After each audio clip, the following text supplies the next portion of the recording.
आधी रात को चिराग पासवान का काफिला एक ढाबे पर जाकर रुक जाता है और फिर ढाबे के जो मालिक हैं वो बाहर आकर देखते हैं कि एक साथ इतना सारा गाड़ी मेरे ढाबे पर आ गया। तो दिखते हैं उसमें से चिराग पासवान गाड़ी से उतरते हैं।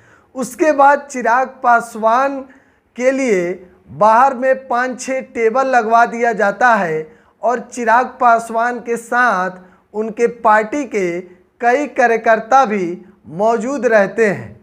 उसके बाद चिराग पासवान के जो लोग थे उनसे पूछा गया कि बोलिए क्या चीज़ लाया जाए, तो उन्होंने चाय का ऑर्डर किया।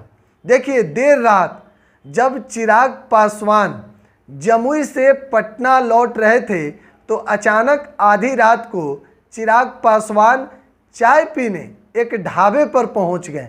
उसके बाद ढाबे के मालिक पहले तो सोच में पड़ गए कि आखिरकार इतना सारा गार्ड जो चिराग पासवान को जेड कैटेगरी का सुरक्षा दिया गया है, तो उनके गार्ड जब उतना सारा देखते हैं होटल के मालिक तो सोच में पड़ जाते हैं।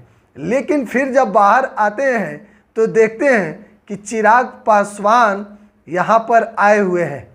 फिर चाय का ऑर्डर दिया जाता है और वो अपने पार्टी के कार्यकर्ताओं के साथ आधी रात को चिराग पासवान चाय का मज़ा लेते हैं, चुस्की लेते हैं।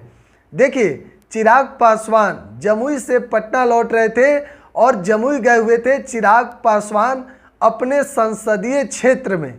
देखिए, चिराग पासवान जमुई से सांसद हैं और 2024 के चुनाव को लेकर चिराग पासवान लगातार अब क्षेत्र भ्रमण कर रहे हैं। इसी बीच यह भी अब कहा जा रहा है कि चिराग पासवान कहां से चुनाव लड़ सकते हैं। देखिए, चिराग पासवान एक हाजीपुर सीट से भी, यानी कि हाजीपुर लोकसभा से भी चिराग पासवान चुनाव लड़ सकते हैं, ऐसा कहा जा रहा है। क्योंकि चिराग पासवान अपने पिता के जन्म जयंती पर रामविलास पासवान के हाजीपुर में जब गए तो उसी दिन से चर्चा और तेज हो गई।